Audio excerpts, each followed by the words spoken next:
Io credo che il viaggio di Papa Francesco in Iraq dal 5 all'8 marzo merita una riflessione approfondita. Ci mette a contatto con una terra della complessità. In realtà la complessità è una condizione di tutto il nostro mondo globale. Davanti a questa complessità ci sentiamo disorientati e reagiamo spesso con delle semplificazioni. Ma questo viaggio si è svolto in una terra, come tutte quelle del Medio Oriente, che conosce una profonda stratificazione, una complessa stratificazione etnica e religiosa. Era una provincia dell'Impero Ottomano, dove le minoranze vivevano insieme nel quadro dello Stato islamico, come cittadini di seconda categoria, fino al 1918, alla fine della Prima Guerra Mondiale. Vivevano insieme. La storia dell'Iraq nel Novecento, prima la Mesopotamia, era quella di una regione un po' remota, seppure era stata sede di antichissime grandi civiltà che hanno segnato l'umanità, come quella babilonese, come quella assira. La Prima Guerra Mondiale, fra le tante devastazioni, portò nell'Impero Ottomano la strage degli armeni e dei cristiani. In questo periodo, nel 15, il Sinjar, una montagna nel nord dell'Iraq sopra Mosul, abitata dagli Yazidi, fu rifugio per molti cristiani che venivano dalla città di Mardin, ora in Turchia, e furono difesi con le armi da un emiro yazida in nome del valore dell'ospitalità così importante nel mondo arabo. Gli yazidi erano considerati sprezzantemente adoratori del diavolo ed erano osteggiati dai musulmani sunniti. Nel 2014, 100 anni dopo, gli yazidi furono sterminati dai miliziani dello Stato islamico, che presero donne e bambini e queste le rapirono come schiave sessuali. L'Iraq di oggi, che noi vediamo, fu disegnato dagli inglesi in accordo con i francesi dopo la Prima Guerra Mondiale e restò sotto controllo britannico, assegnato al re Faisal della famiglia degli Husseini, custodi della Mecca, poi scacciati dai sauditi, oggi ancora sul trono della vicina Giordania. L'Iraq era una costruzione artificiosa in cui il potere politico fino alla caduta di Saddam Hussein era nelle mani dei sunniti, ma gli sciiti erano la maggioranza nel paese, disprezzati dai sunniti che li consideravano eretici e marginali. Oggi gli sciiti sono il 62% degli iracheni e i sunniti sono il 34,5%. Ma quando si parla di sunniti bisogna tener conto che una parte di essi non sono arabi, ma sono curdi. Nel Kurdistan iracheno, verso il nord, a Erbil, vi sono più di 5 milioni di abitanti. Altri curdi sono in Iran, Turchia e Siria. La questione curda, l'aspirazione di questo popolo all'indipendenza è stata segnata da varie insurrezioni fin dal 23 e è stata combattuta aspramente da Baghdad, fino all'uso delle armi chimiche da parte di Saddam Hussein, armi che aveva ricevuto dagli occidentali per la guerra contro l'Iran. Nel 2017 nel Kurdistan, regione autonoma, c'è stato un referendum che ha approvato l'indipendenza, ma l'indipendenza è stata bloccata dal governo di Baghdad, oltre che dalla Turchia, l'Iran e gli Stati Uniti. Le altre minoranze storiche del paese, oltre ai cristiani, sono i mandei e gli ebrei. Gli ebrei sono stati in Iraq da 2500 anni e si venerano la tomba di Ezechiele purtroppo distrutta dai terroristi, e quella del profeta Nahum, in parte ricostruita. Nel Novecento sono stati segno dell'antisemitismo musulmano e durante la Seconda Guerra Mondiale il regime di Baghdad subì l'influenza nazista e organizzò una specie di ghetto in cui morirono 200 ebrei e altrettanti furono massacrati in un pogrom a Baghdad. Appena nato lo Stato di Israele, ben 150.000 ebrei iracheni cercarono di lasciare il paese. Nel 1952 erano rimasti 2.000 ebrei e l'ultimo rabbino è morto nel 1996. Ma chi sono i cristiani in Iraq? Quei cristiani che Papa Francesco ha visitato. Ci sono tutte le comunità cristiane d'Oriente, i siriaci, i greco-ortodossi, ma soprattutto caldei e assiri, che sono le due branche, una cattolica, quella caldea, l'altra ortodossa, le due branche dell'antica Chiesa d'Oriente. L'antica Chiesa d'Oriente, separata dall'Oriente bizantino e dall'Occidente, accusata di nestorianesimo per quasi un millennio, ha conosciuto invece una grandissima espansione dalla Mesopotamia, l'Iraq attuale, all'Asia, fino alla Cina, al Tibet, all'India, venendo a contare circa 250 diocesi, sempre minoritaria ma forte e presente con i suoi monaci e i suoi fedeli. È stato un grande cristianesimo missionario. In Cina si trova la stele di Xi'an del 781 che riporta le tracce di fede della Chiesa d'Oriente in Cina, e le chiese cristiane esistenti in India, anche se poi distaccatesi dalla Mesopotamia, sono figlie di questa evangelizzazione.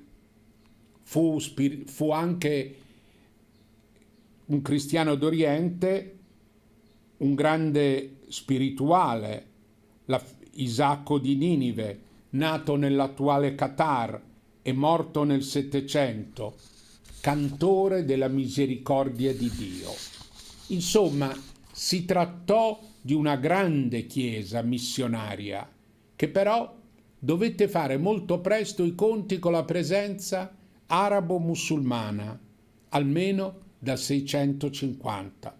Non ne posso seguire le vicissitudini, ma voglio almeno notare come fu una chiesa di minoranza che a contatto con l'Islam sviluppò un pensiero di dialogo e di controversia, mentre era un importante punto di mediazione con la cultura greca, con la traduzione di tanti testi. Centrali erano i monasteri, come punto di raccordo della vita cristiana, ma anche come riferimento del mondo musulmano. Con l'invasione mongola, che veniva da Oriente, dall'Asia, nel 1258, i cristiani ebbero una vita migliore, perché gli invasori conoscevano la Chiesa d'Oriente nelle loro terre d'origini, ma poi dal 300 comincia una notte oscura per questi cristiani con l'invasione di Tamerlano che distrusse e uccise tanti, distrusse tanto. E questa Chiesa, che aveva conosciuto un'espansione fino alla Cina, fino all'India, visse un ripiegamento doloroso all'interno della Mesopotamia e poi si rifugiò attorno a Mosul, alla piana di Ninive e nella zona montagnosa dell'attuale Kurdistan, perché la montagna proteggeva le minoranze cristiane. Il 400 e il 500 sono secoli oscuri, in cui rimangono tracce dell'espansione in Oriente. Alcuni viaggiatori nelle antiche chiese cristiane trovavano ancora vasi cinesi, ma sono secoli oscuri e il patriarcato diventa come una monarchia ereditaria di zio in nipote. A metà del Cinquecento nasce un movimento di protesta per l'elezione di un nuovo patriarca. Intanto si infittiscono i rapporti con Roma e i missionari cattolici in Medio Oriente. Dal Settecento cominciano i patriarchi caldei uniti a Roma. La Chiesa caldea si rafforza con la presenza e l'insegnamento dei padri domenicani a Mossul. L'altro patriarcato non unito a Roma trova rifugio nella montagna curda, quasi inserito nel sistema tribale curdo, mantenendo nel suo isolamento la regola di successione del patriarca da zio in nipote fino a tempi recenti.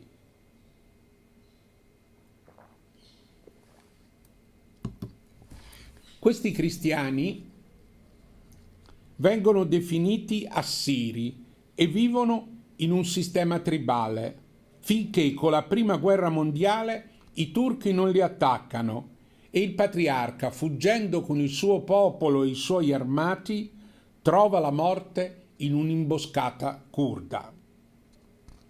Lungo il Novecento, la Chiesa caldea, sostenuta da Roma e abbastanza latinizzata, conosce un certo sviluppo e si inserisce nel nuovo Iraq indipendente e assume un carattere arabo. I caldei cattolici abitano più la pianura, gli assiri la montagna. E la Chiesa assira, tra molte difficoltà, vive l'esilio del suo patriarca, che abbandona l'Iraq e trasferisce la sua sede negli Stati Uniti.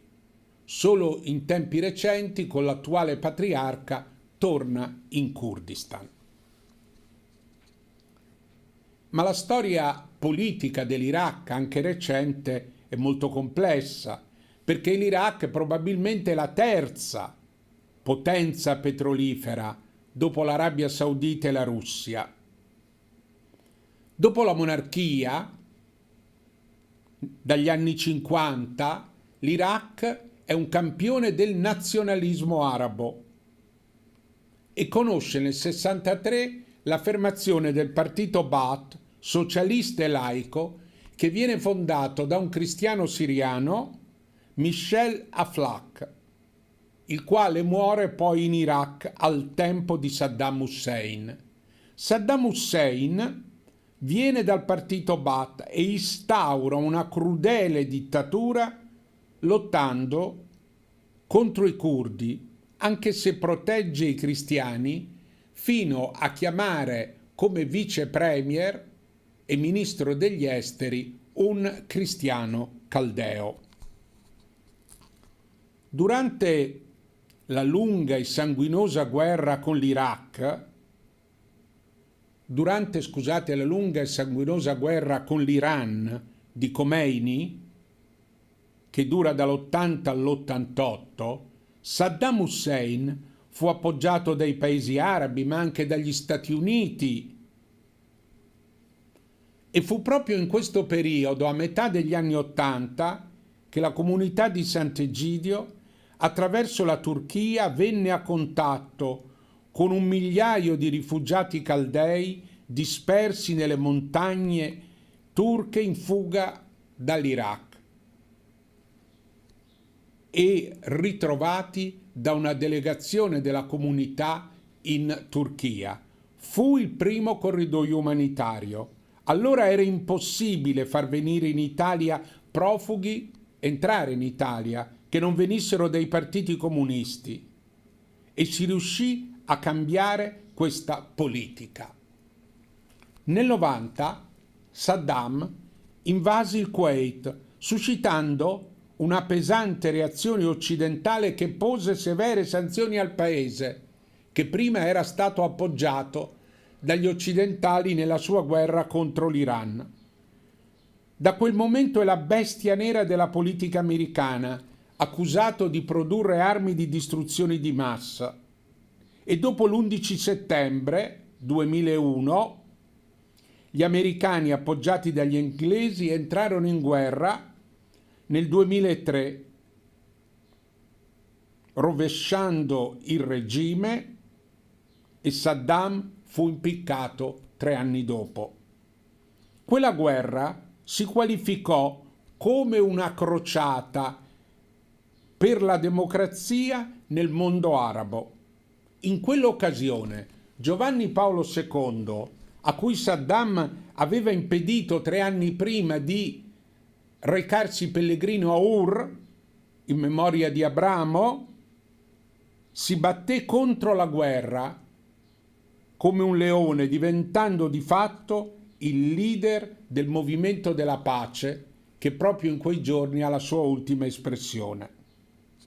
Ma la presenza americana in Iraq incontrò la resistenza delle forze ba'athiste, dei fondamentalisti, cui si unisce anche Al-Qaeda, e si sviluppa l'idea della lotta all'Occidente. Intanto l'Iraq è insanguinato dai conflitti tra sciiti e sunniti. Gli americani provano a gettare la base di un nuovo Stato democratico, ma tutto è minato dalla conflittualità interreligiosa e interetnica, mentre un'ala dei sunniti si rivolge al radicalismo islamico. E bisogna ricordare che durante il regime di Saddam Hussein gli sciiti avevano molto sofferto, avevano sofferto una persecuzione molto forte. Lo stesso al-Sistani, che il Papa incontra durante il suo viaggio, era stato perseguitato, le città sante bombardate. Nel 2005 nasce la Repubblica Democratica, ma per le minoranze non è vita facile. I cristiani subiscono attentati terroristici. Il vescovo caldeo di Mosul, Raho, fu ucciso. Fu assassinato anche il padre Raghed Ghani, che a Roma faceva servizio con i senza fissa dimora, con la comunità. 6 chiese sono state colpite tra Baghdad e Mosul, con 20 morti. Nel 2010, durante la messa nella cattedrale siro-cattolica di Baghdad, sono uccisi 40 fedeli e 2 sacerdoti da un attentato terroristico. Una chiesa di nuovi martiri.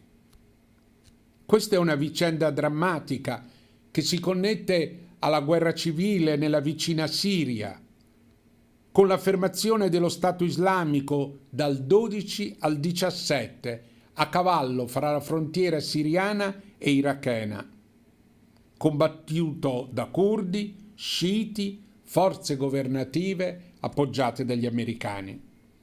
È una vicenda terribile per i cristiani, perché Mosul e la piana di Ninive, che sono la terra cristiana ancestrale, sono occupati dallo Stato islamico, e in pochi giorni circa 120.000 cristiani fuggono per evitare la persecuzione o l'obbligo della conversione, dopo che le loro case sono segnate con la lettera che indica nazareni cristiani. In quello stesso periodo c'è il massacro della popolazione yazida, considerata miscredente dagli uomini dello Stato islamico. 3.500 donne diventano schiave sessuali. Le fosse comuni oggi ci rivelano il dramma di tanti. Artigiano di pace. Questi sono alcuni drammi che hanno segnato l'Iraq nei primi 2 decenni del XXI secolo.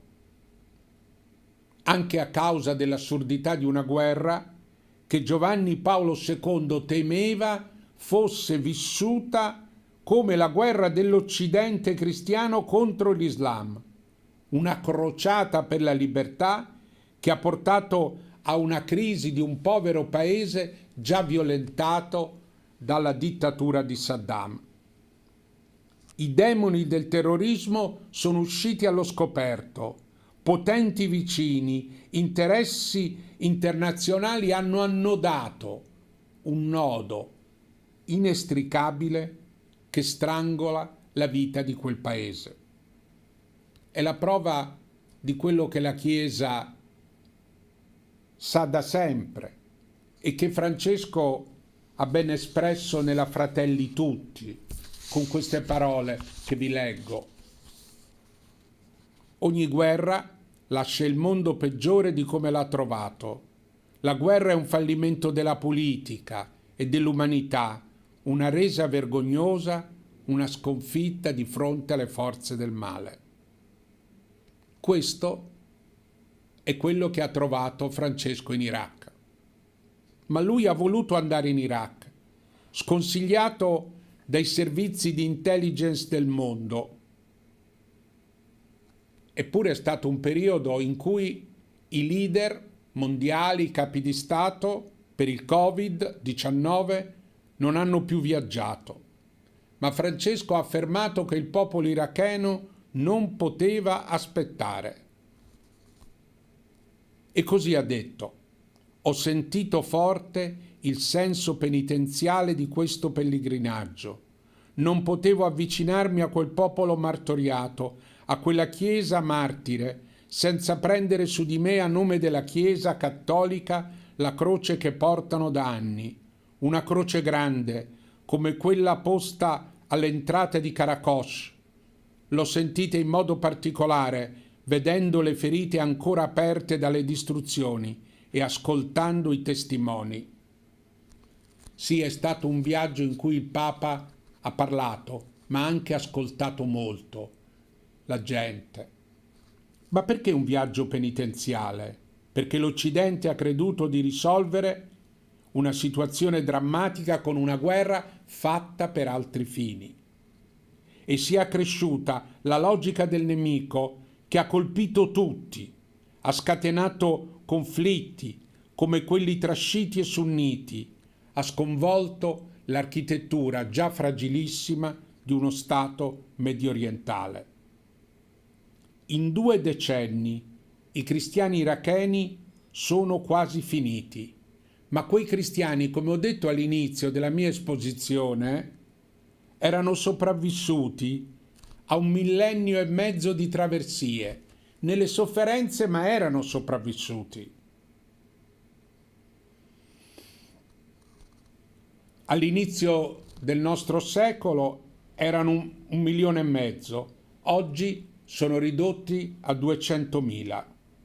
Una chiesa martire e un popolo martoriato. Lì il Papa è andato come pellegrino penitente, invitando i cattolici del mondo a seguirlo. Non è un eroe da ammirare, ma la sua è una missione che propone ai cattolici del mondo di lasciarsi coinvolgere in questa situazione complessa. Una domanda: come questo viaggio tocca i cristiani? Come diventa una parabola eloquente? Lo è divenuto per gli iracheni e i cristiani iracheni, introducendo, come mi ha detto il patriarca Caldeo Sako, un processo di dialogo tra le parti.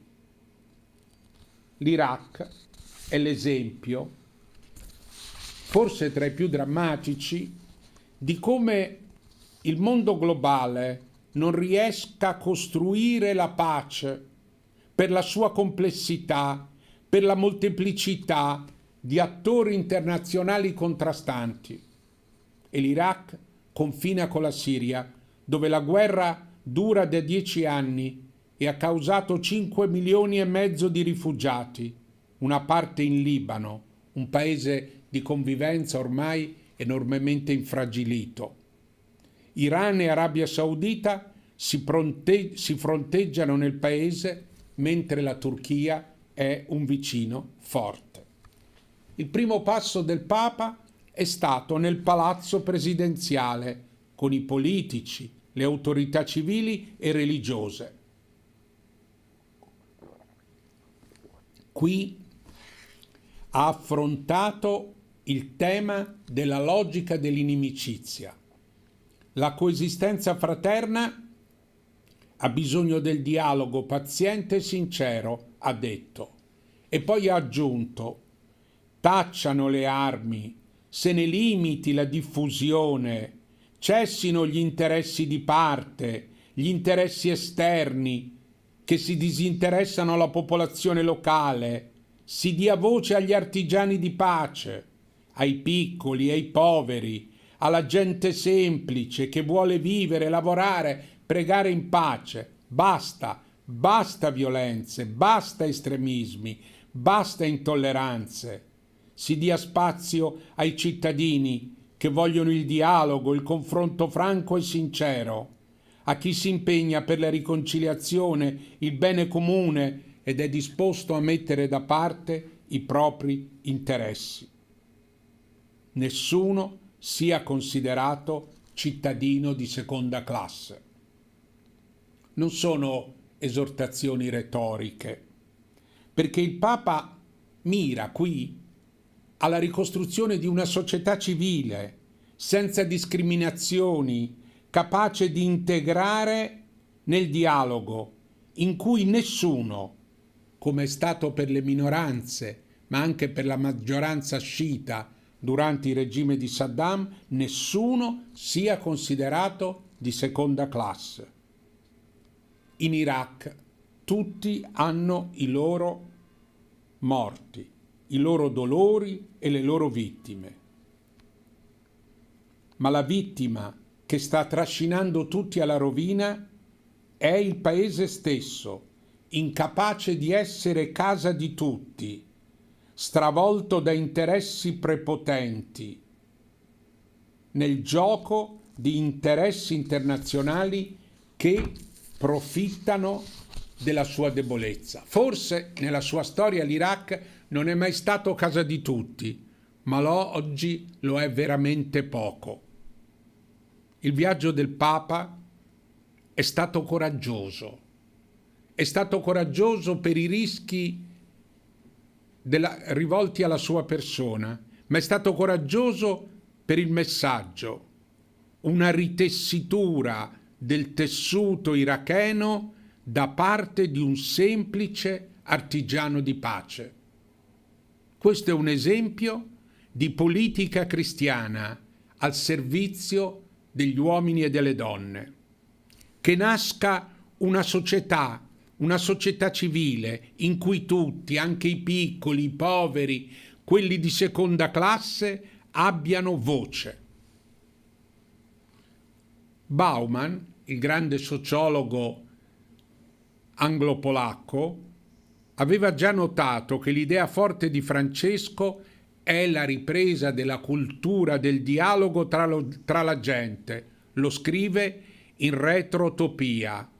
Un dialogo che sconfligga la logica del nemico, che costruisca dal basso la civiltà del vivere insieme, togliendo, dice Bauman, il tema, i destini, le speranze dell'integrazione dell'umanità dalle mani di coloro che comandano.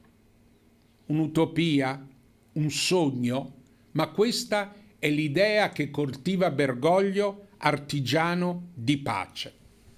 Molti anni fa, quando era arcivescovo di Buenos Aires, parlando alla festa della comunità di Sant'Egidio nella cattedrale della capitale argentina, disse: «C'è bisogno di una laboriosità artigianale. Instaurare l'amore è un lavoro di artigiani pazienti, di persone che spendono quello che hanno per persuadere, per ascoltare, per avvicinare. Questo lavoro artigianale ha pacifici e magici creatori d'amore. Il significato di mediatore lo confondiamo con il termine di intermediario, non è la stessa cosa. Il mediatore è colui che per unire le parti paga con il suo stipendio, si consuma lui stesso. L'intermediario è quel dettagliante che fa sconti ad ambedue le parti per avere un guadagno. Parlava alla comunità di Sant'Egidio e della comunità e così concludeva: l'amore ci colloca nel ruolo di mediatori, non intermediari. Il mediatore perde sempre perché è la logica della carità, arrivare a perdere tutto perché vinca l'unità. Questa idea è stata più volte ripresa dal Papa. Nella Fratelli Tutti afferma che c'è un artigianato della pace. E in questo testo riprende quanto aveva detto la preghiera della pace di Assisi nel 2013. Gli intermediari cercano di fare sconti a tutte le parti per ottenere guadagno. Il mediatore non trattiene nulla per sé, ma si spende fino a consumarsi, sapendo che l'unico guadagno è la pace. Ciascuno di noi, diceva il Papa, è chiamato a essere un artigiano di pace, unendo e non dividendo, estinguendo l'odio, aprendo le vie del dialogo e non innalzando nuovi muri. Queste sono osservazioni importanti che sentiamo così vere in Iraq, ma anche in un mondo come quello di oggi, quasi in un clima di guerra fredda, mentre si è riabilitato l'uso della violenza bellica per affrontare i conflitti e mentre si sono spente o si spengono le generazioni che hanno conosciuto l'orrore della Seconda Guerra Mondiale e si riabilita la guerra. Questo è un discorso importante quando le armi si diffondono e il Papa ha insistito molto sulla vendita delle armi criticamente e le armi rendono gli stati pronti al conflitto, ma anche i movimenti e rendono le mafie capaci di comportarsi come eserciti e vediamo nelle società civili la rabbia di un uomo armato che si trasforma in violenza assassina. Papa Francesco è venuto in Iraq come artigiano di pace, ma è venuto come padre dei cristiani. È venuto cioè a visitare i cristiani in Iraq, a confortare i suoi fratelli che hanno davvero tanto sofferto. Dopo il palazzo presidenziale, il primo passo a Baghdad è stato nella cattedrale siro-cattolica della capitale, dove sono stati uccisi nel 2010 42 cristiani. Qui ha incoraggiato i cristiani e vorrei dire anche che c'è stato un rapporto affettuoso nonostante le grandi misure di sicurezza e il lockdown tra il Papa e i cristiani. Un grande affetto tenero e paterno del Papa, ma un affetto dei cristiani che accorrevano e per farsi capire dal Papa cantavano in italiano, inneggiavano in italiano. Poi la commovente cerimonia a Mossul, cuore storico del cristianesimo, come ho detto, città abbandonata dai cristiani nel 14, sotto la spinta del califfato, proprio nella piazza dove sorgevano 4 chiese, siro-ortodossa, caldea, siro-cattolica e armena. Poi è stato a Karakosh, isola cristiana nel mare islamico. Non siete soli, ha detto, la Chiesa intera vi è vicina. Ma che possono fare i cristiani in questa difficile situazione? Quasi tutti i vescovi, negli anni, da decenni, hanno insistito perché i cristiani restino in Medio Oriente. ma contraddittoriamente altri fattori e anche la Chiesa stessa hanno favorito la migrazione con la riduzione progressiva del numero dei cristiani, e anche ci sono state le questioni di sicurezza e di disuguaglianza che hanno spinto i cristiani a lasciare. Un punto importante del Papa, oltre la primaria condivisione dei dolori dei cristiani, è stata l'affermazione che la società irachena, se perde i cristiani, perde un valore più grande del loro numero. Io l'ho sempre creduto, perché i cristiani con la loro presenza sono una garanzia contro lo scivolamento verso il totalitarismo islamico, una garanzia di pluralismo. Ha detto il Papa, l'abbandono dei cristiani è un danno incalcolabile, non solo per le persone e le comunità interessate, ma per la società che lasciano alle spalle, una società che diventa più totalitaria.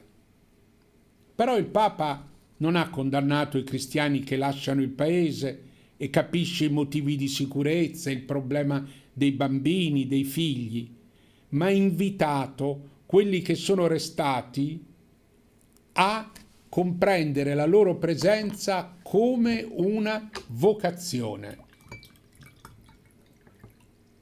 E qui ha detto, riguardo alla migrazione, tocca l'Iraq, ma è un discorso in genere, la migrazione è un diritto doppio, diritto a non migrare e diritto a migrare. Questa povera gente non ha nessuno dei due, non possono non migrare ma non sanno come farlo e non possono migrare perché il mondo ancora non ha preso coscienza che la migrazione è un diritto umano. In Iraq Francesco non ha visitato le rovine cristiane, anche se come vediamo sono sullo sfondo del suo viaggio, ma una chiesa piccola ma viva. Ha concluso l'ultima giornata in Kurdistan a Erbil. Oggi posso toccare con mano che la Chiesa in Iraq è viva, che Cristo vive e opera in questo suo popolo santo e fedele. Nonostante le persecuzioni, i dolori, l'emigrazione, le minacce, la Chiesa caldea ha vissuto un profondo rinnovamento. Il suo patriarca, Luis Sacco, ha pubblicato un libro intervista, Più forti del terrore. Questo libro intervista ha raccontato anche la storia della Chiesa caldea. La Chiesa caldea, dice il patriarca, sembrava che il concilio non la riguardasse. Era come bloccata e sclerotizzata. Io ricordo che un amico della comunità, Monsignor Rossano, negli anni 70 fu inviato in Medio Oriente per aprire prospettive di dialogo e Rossano raccontava come l'allora patriarca sceicco l'avesse accolto dicendo: noi siamo qui da sempre e non abbiamo bisogno di cambiare niente. In realtà il patriarca Sacco, i cambiamenti nella Chiesa, la riforma liturgica, abbiamo potuto vedere la liturgia caldea celebrata in maniera rinnovata, hanno cambiato la comunità. E durante la visita del Papa, il cristianesimo iracheno ha dato l'immagine di una comunità gioiosa, sì, gioiosa, gioiosa per la vita del Papa, per la visita del Papa, nonostante i dolori, convinta della sua missione, anche se provata. Questa comunità non è custode di rovine, ma uno spazio nel futuro. La vita cristiana è stare insieme ai musulmani in un paese di tutti. Infatti, per Sacco, la vocazione dei cristiani in Iraq è servire da ponte di riconciliazione fra le comunità. Ha detto: non si dialoga tra religioni né tra concetti, ma tra persone. Vorrei dire in conclusione che il dialogo e l'umanesimo hanno segnato questa visita del Papa, perché da questa chiesa piccola che il Papa appoggiava e rappresentava è scaturito un umanesimo che si è irradiato nel paese e ha toccato tutte le componenti della società. Lo mostra l'interesse con cui il Papa è stato accolto da tutte le comunità, pur rappresentando una delle religioni più piccole. E qui vorrei dire che il culmine di questo dialogo è stato l'incontro con il grande Ayatollah al-Sistani, margia, cioè fonte di imitazione.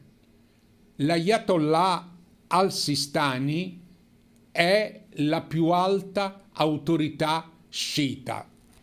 Lo vediamo qui nella sua modesta abitazione a Najaf, dove ha ricevuto il Papa.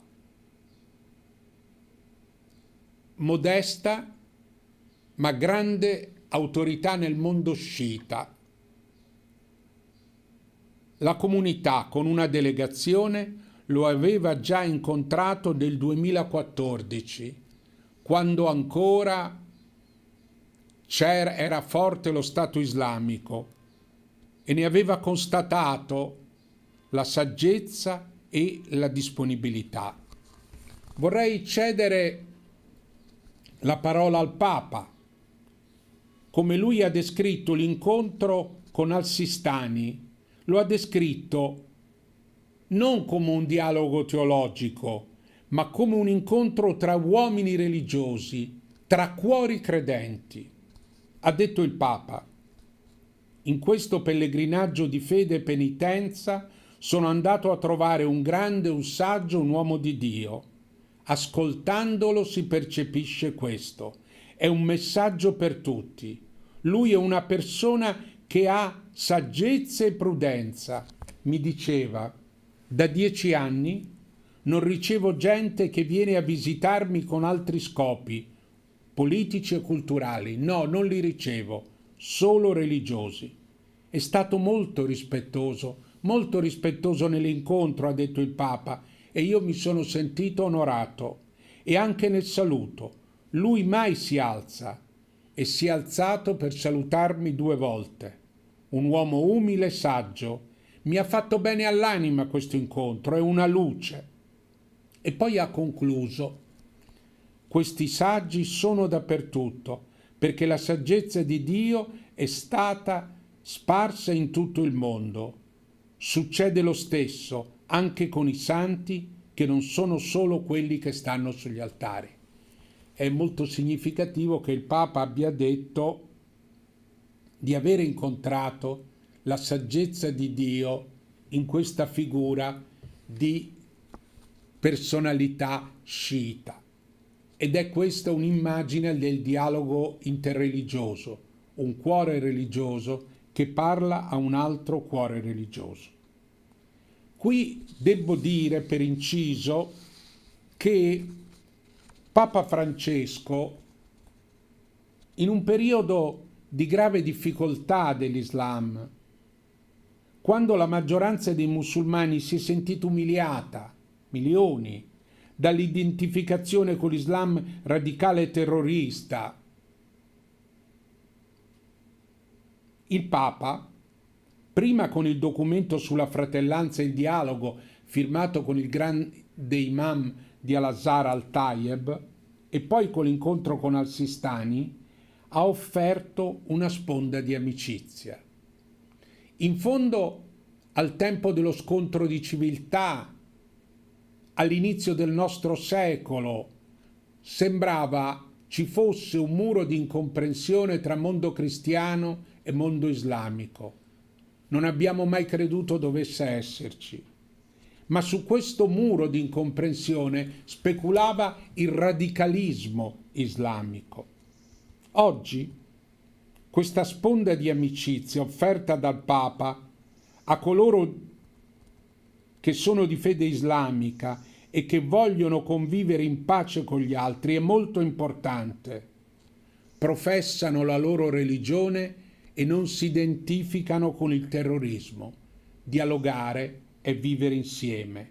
Un dialogo globale che sviluppa l'intuizione di Giovanni Paolo II ad Assisi.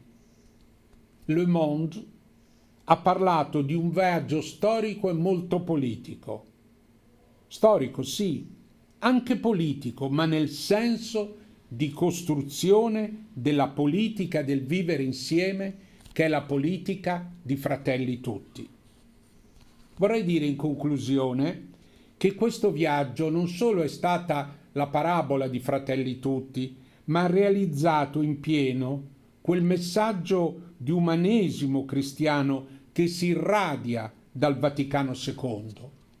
Ricordate che nel discorso di chiusura del Concilio Paolo VI, siamo nel 65, disse: l'antica storia del buon samaritano è stata il paradigma della spiritualità del Concilio. Una simpatia immensa l'ha tutto pervaso. La scoperta dei bisogni umani ha assorbito l'attenzione del nostro sinodo. Dategli merito, diceva Paolo VI, umanisti dategli merito di questo almeno, voi umanisti moderni. Riconoscete il nostro nuovo umanesimo. Anche noi più di tutti siamo cultori dell'uomo. Abbiamo visto nel Papa samaritano, fermo accanto all'Iraq ferito a morte, testimoniare questo nuovo umanesimo, perché dalla fede, dal Vangelo vissuto, sgorga un nuovo umanesimo che come un fiume scorre verso tutti, senza alcuna esclusione confessionale, e si unisce ad altri fiumi. È l'umanesimo del dialogo, non della prepotenza, della pace, non della guerra, del convivere in amicizia e non della logica del nemico. E il Medio Oriente è il laboratorio più difficile per questo umanesimo. Così il Papa ha incarnato la Fratelli Tutti. Ai cristiani ha detto: l'amore di Cristo ci chiede di mettere da parte ogni tipo di egocentrismo e di competizione, ci spinge alla comunione universale, ci chiama a tornare a essere comunità di fratelli e sorelle che si prendono cura degli altri. Ma che differenza c'è tra i cristiani di diverse confessioni in Iraq?